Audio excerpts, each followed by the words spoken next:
को बताएं कि मुआविन खुसूसी शहबाज गिल लाहौर में मीडिया से गुफ्तगू कर रहे हैं। मेरी तरफ से एक FIR दर्ज करवाई गई। उस FIR में मैं मुद्दई हूं। उस FIR की क्वैशमेंट पे यहां पर एक रिट दाखिल की गई। उस रिट पे मुझे मुद्दई के तौर पर यहां पर बुलाया गया। आपको पता है कि चंद दिन पहले भी यहां पे अजमा बुखारी साहबा, जिनके वालिद एक वकील थे, आपको याद होगा, मशहूर जमाना वकील थे जिन्होंने रेमंड डेविस को यहां से निकाला था, आपको ये भी याद होगा। उन्होंने, और वैसे जट्टां दे मुंडे ਇਹੋ ਜਿਹੇ नहीं ਹੁੰਦੇ, लेकिन ਉਹਨਾਂ ਦੇ क्योंकि दादा भी एक खरीदो फरोख्त करदा ਹੁੰਦਾ ਸੀ। ਉਹ ਰਫੀਕ ਧਾਰੜ ਸਾਹਿਬ ਦੀ ਮੈਂ ਗੱਲ ਕਰਨਾ, ਉਹਦਾ ਇੱਕ ਇੱਥੇ ਪੋਤਰਾ ਫਿਰਦਾ ਹੈ, मतलब कि ਉਹ ਤਾਰੜ ਮੈਨੂੰ ਕਹਿੰਦੇ ਆ ਤਕਲੀਫ ਹੀ ਹੁੰਦੀ, ਕਿਉਂਕਿ ਜੱਟਾਂ ਦੇ ਪੁੱਤਰ ਇਹੋ ਜਿਹੇ ਨਹੀਂ ਹੁੰਦੇ। ਜੱਟਾਂ ਦੇ ਪੁੱਤਰ ਜਿਹੜੇ ਹੁੰਦੇ ਨੇ ਉਹ ਸੀਨਾ ਠੋਕ ਕੇ ਲੋਕਾਂ ਦਾ ਮੁਕਾਬਲਾ ਕਰਦੇ ਨੇ।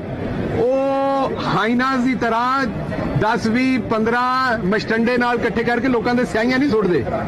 ਲੇਕਿਨ ਚਲੋ ਹੁਣ ਇਹ ਨਾਲ ਲਾਈ ਫਿਰਦੇ ਨੇ ਜੱਟਾਂ ਦਾ ਨਾਂ, ਤੇ ਕੀ ਕਰੀਏ, ਮੰਨਣਾ ਪੈਣਾ ਸਾਨੂੰ, ਕੋਈ ਨਾ ਕੋਈ ਦੀਦ ਤੇ ਸਾਨੂੰ ਕਰਨੀ ਪੈਣੀ।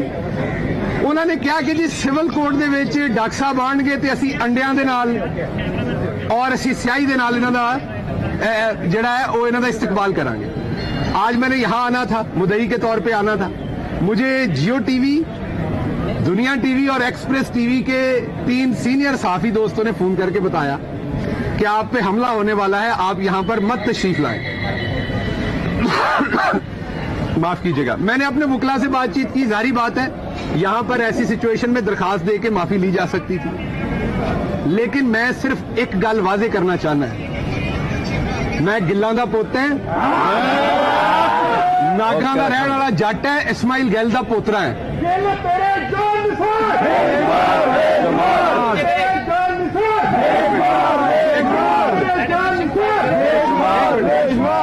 ਅੰਬਰਸਰ ਤੋਂ ਉੱਠੇ ਸਾਂ ਸੀ, 7 ਪਿੰਡ ਸਨ ਸਾਡੇ, ਤੇ ਉੱਥੇ ਡਜਕੋਟ ਫੈਸਲਾਬਾਦ ਜਾ ਕੇ 7 ਦੇ 7 ਪਿੰਡ ਬੈਠੇ ਨੇ।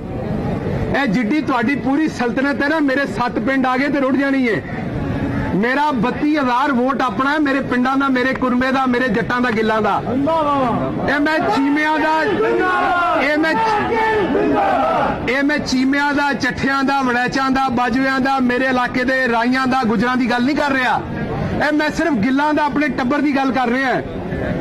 इसलिए तुसी मेरे ते स्याही सुट्टो, तुसी अपने काले करतूतां की कोई शै भी मेरे ते सुट्टो। जट दा पुत्त है, तुहाडी मंजी पीढ़ी उथों तक ठोकांगा कि तुहाडियां नस्लां याद रखें। और सफदर दी बुढ़ी मरियम नूं मेरा अज पैगाम है, ਉਹ ਜਿਹੜਾ ਯਤੀਮ 1500 ਰੁਪਏ ਮਹੀਨੇ ਤੇ ਰੱਖਿਆ ਹੋਇਆ ਹੈ, ਉਹਦੀ ਰੰਨ ਮਰੀਮ ਨੂੰ ਮੇਰਾ ਅੱਜ ਪੈਗਾਮ ਹੈ। ਅਗਲੀ ਵਾਰੀ ਇਹੋ ਜੀ ਥੱਕੀ ਹੋਈ ਹਰਕਤ ਕੀਤੀ ਤੇ ਮੈਂ ਉੱਥੇ ਤੁਹਾਡੇ ਘਰ ਦੇ ਸਾਹਮਣੇ ਆ ਕੇ ਪ੍ਰੈਸ ਕਾਨਫਰੰਸ ਕਰਾਂਗਾ, और ਤੁਹਾਡੇ ਘਰੋਂ ਹੀ ਪਾਣੀ ਭਰ ਕੇ ਆਪਣਾ ਮੂੰਹ ਧੋਵਾਂਗਾ ਜੇ ਤੁਸੀਂ ਆਈ ਸੁੱਟੋਗੇ। मैं इमरान खान का जानसार हूं। मैं पेशे के एतबार नाल एक प्रोफेसर है ते कौम के एतबार नाल गिल है। ना अपनी जगह तो 1 इंच पिछे होवांगा, बल्कि जो तुसी करोगे उहदे नाल मैं होर अगे आवांगा। अज तुसी ये स्याही सुट्टी है या आंडे सुट्टे ने या तुसी अपने जो भी इत्थे डंडे देने ने, तुसी इत्थे गोली मारनी है मॉडल टाउन तरह, मैं पूरी हिक दे जोर दे नाल तुहाडे अगे खड़ा है। हुण मेरा जोर होर भी तेज हो जाएगा। तुसी मैनूं वक्त प्रोवाइड कर दिता है, तुसी मैनूं वजह प्रोवाइड कर दी है कि जदों तक तुहाडी इस बदमाशिया दा इथों असी चक्का गोल नहीं करांगे, तुहानूं इथों नहीं भजावांगे। शरीफ आदमी ते अदालतां जाण जोगा नहीं रह गया। मेरा कसूर अज दा यह कि मैनूं मुअज़्ज़ज़ अदालत ने सद्दिया ते मैं तुहाडे तरह मेरी कमर च दर्द नहीं होई। ऐसियां भैड़ियां कमरां ने तुहाडियां कि जिस वेले अदालतां सद्दियां ने तुहाडी कमर च दर्द हुंदी है। मैं अज इस वक्त दे वजीर आजम दा स्पोक्स पर्सन है, मैं अज इस वक्त दे वजीर आजम दा स्पैशल असिस्टेंट है। मेरी ते कमर च दर्द नहीं होई। मैनूं पता सी तुसीं इत्थे गुंडागर्दी करनी है, उस दे बावजूद मैं इत्थे पहुंचिया।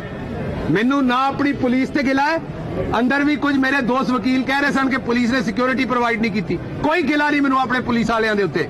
मेरे भरा ने जो कर सके ठीक है, जो नहीं कर सके फिर भी ठीक है, क्योंकि इन्हां ने ते हमला औरतां नहीं छड्डियां, उन्हां दे मूंहां 'च गोलियां मारियां ने। ते मैं की चीज है इस वास्ते एक गल मुस्लिम लीग नून अज तो बाद याद रखे, इन्हां ने एक काम कीता है, लेकिन असी खानदानी लोग हैं। वो जड़ा उथे एक दसदा सी मैं पहाड़ का रहने वाला हूं, एक थप्पड़ मारोगे तो 10 मारूंगा, असी ये काम नहीं करांगे। असी एक थप्पड़ दे 10 थप्पड़ नहीं मारांगे। असी इमरान खान दे फॉलोअर हैं। ओ मैं पहाड़ का रहने वाला हूं, एक गाली दोगे 10 गालियां दूंगा। ये चवल लोगों का काम हुंदा, असी एक गाली दे जवाब च 10 गालां नहीं देंगे। असी तुहाडे लोकां दी तरबियत करांगे, तुहाडे वर्कर दी भी। अगर सानू गाली कढ़ेगा उन्हें समझावांगे बेटा सियासत करी दी, गाली गलोच नहीं करी दी। अगर साडे ते तशद्दद करेगा फिर भी उन्हें वापस समझावांगे और कानून दे मुताबिक कार्रवाई करांगे, अदालतां दा एहतराम करांगे। असी पहले भी अदालतां दा एहतराम कर रहे सां, अज भी करांगे, आने वाले वक्त च भी। मैनू बेशक सुपीरियर जुडिशरी बुलाए, मैनू बेशक सुप्रीम कोर्ट, मुअज़्ज़ज़ हाई कोर्ट या कोई सिविल जज बुलाए या कोई मजिस्ट्रेट बुलाए, अल्लाह दे हुक्म नाल ना कमर च दर्द होएगी, ना मैं कोई बहाने बढ़ावांगे ते ना मैनू बख्तरबंद गड्डी दे विच दर्द होएगी, तकलीफ होएगी।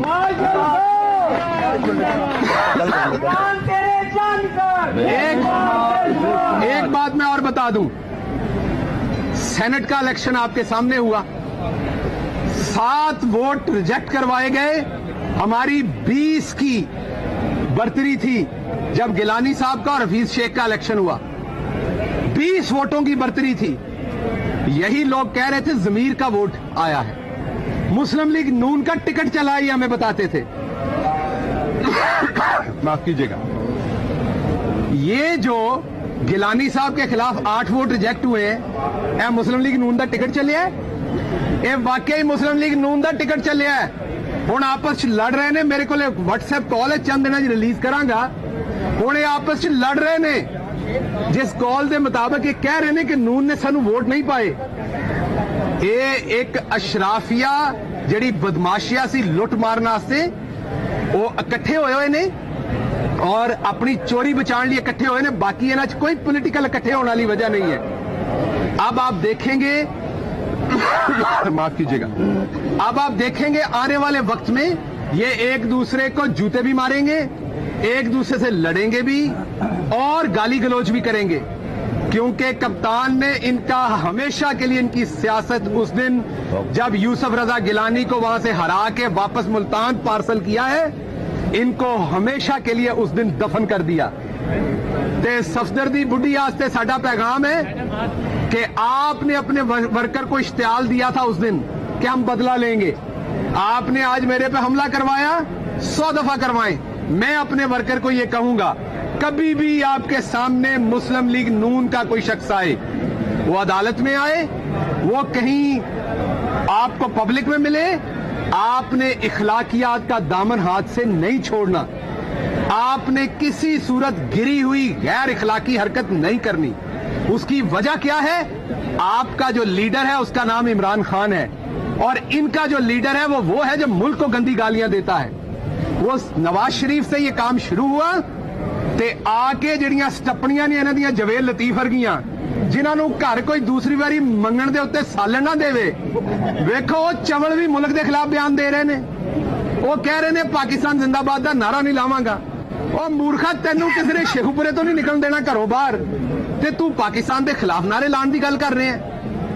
इसलिए इन्हां चो चंद लोग जिन्हां दियां झूठ बोल बोल के कलमा सफेद हो गई ने, वेखो उन्हां चो जवेल लतीफ भी एक चीज है। मैं इनको एक बात सिर्फ वादे कर देना चाहता हूं, पाकिस्तान तुहाडे प्यो दा नहीं है।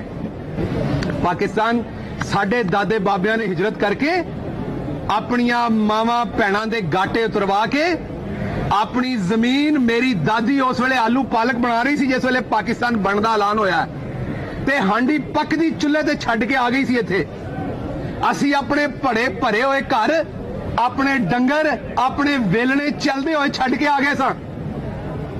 पाकिस्तान असी अपने खून नाल बनाया होया है। तुसी पाकिस्तान जिंदाबाद दा नारा लाओ या ना लाओ, साडे खून दा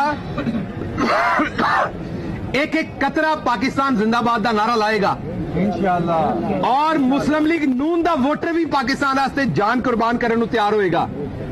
ये जड़े चंद घटिया लोग ने माफ कीजिएगा, ये जड़े चंद घटिया लोग ने, इन्हां दियां पाकिस्तान मुखालिफ जिहड़ियां गल्लां ने, उन्हां दे नाल पाकिस्तान नूं कोई फर्क नहीं पैण वाला। पानी देना। अच्छा, एक सेकंड। पाकिस्तान जिंदाबाद, पीटीआई जिंदाबाद। इसलिए आखिरी बात कर रहा हूं, सियासत करें। आपको आल्दो कि सियासत नहीं आती, आप एस्टेब्लिशमेंट की पनीरी में से निकले थे। आपने इस शहर में आबद बॉक्सर जैसे लोगों के थ्रू गुंडागर्दी की, आपने पुलिस मुकाबले में हजारों लोगों को मरवाया,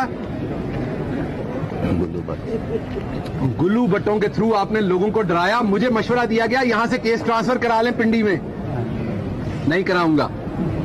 यहीं पे जो केस होगा उसको यहीं पे फेस करूंगा, बार बार आऊंगा। हमें अदालतों पे भी इतमाद है, हमें अपने अवाम पे भी इतमाद है। ਤੁਹਾਡੇ ਕੋਲੋਂ ਜਿੰਨਾ ਜ਼ੋਰ ਲਾਇਆ ਜਾਂਦਾ ਹੈ, ਜੋ ਹੁੰਦਾ ਹੈ, ਜੋ ਪੁੱਟਿਆ ਜਾਂਦਾ ਜੇ, ਮੇਰਾ ਤੁਹਾਨੂੰ ਚੈलेंज है वो पुट लो। आप लोग ये फरमाइएगा कि इस्लामाबाद में मुशद्दक मलिक के ऊपर पीटीआई उनका मौके पर पीटीआई के कारकुनों ने हमला किया, यहाँ पर आपका हो गया। आप नहीं समझते कि ये मामला जो पॉलिटिकल है, ये डायलॉग की सूरत हाल से निकल अब हाथापाई की तरफ जा रहा है, ये मजीद आइंदा दिन में मजीद एडवर्स सिचुएशन स्टार्ट करता है। देखिए, दो बातें ध्यान में रखें। इस्लामाबाद में सब लोगों को पता था कि पाकिस्तान तहरीक इंसाफ के जो कारकुन हैं वो बाहर जमा हो रहे हैं। आपको पता था, टॉप ट्रेंड था पाकिस्तान। डी चौक, जो डी चौक को जानता है वो जानता है कि जितनी दूर वो मीनार है उतनी दूर पार्लियामेंट है डी चौक से, और उतनी दूर दूसरी तरफ पार्लियामेंट लॉजेज है। मुझे बताएं, इस 100 फुट के 150 फुट के जगह पे जहां हजारों वर्कर आपके इकट्ठे हुए, नून वाले करने क्या गए थे वहां? अगर तो मैं आज नून के किसी जलसे में गया हूं और मेरे साथ ये हुआ है तो आपका ये तकाबल करना बनता है। मैं तो अदालत में अपनी पेशी में आया हूं। जो जूता फेंका गया एहसन इकबाल साहब पे, मैंने उसी टाइम उसकी मजम्मत की और वो टेलीविजन पे चलती रही। मैं उसकी आज भी मजम्मत करता हूं और मैं अपने वर्कर को आज भी कहता हूं कि ना किसी पे स्याही फेंकनी है। उस दिन भी कहा हमने इखलाकियात रखनी।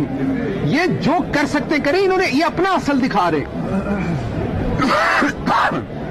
हमने अपनी तरबियत दिखानी है, इन्होंने अपनी तरबियत दिखानी है। अच्छा डॉक्टर साहब, आपकी तकरीर ही की बात करूंगा। आपकी तकरीर में ही काफी इश्तियाल अंगेजी थी कि आपने पहले तो ये कहा कि मैं जटों का बच्चा हूं और जो कुछ करना है वो कर लें। दूसरी तरफ आप तरबियत का दर्स भी दे रहे हैं कि वो हम देंगे। ये चीजें आप ही की उसके अंदर कुछ मुकाबला अगर करें तो बराबर नहीं बनती है। अब ये अदम बर्दाश्त की जो कुव्वत है ये बढ़ती जा रही है। लाहौर में मौलाना खसूसी शहबाज गिल मीडिया से गुफ्तगू कर रहे थे। उन्होंने अपोजिशन को शदीद तनकीद का निशाना बनाया और कहा कि अदालत में की मुसद्दका दस्तावेजात जमा करवाई हैं। सहाफी दोस्तों ने पहले ही बता दिया था कि आप पर हमला होगा।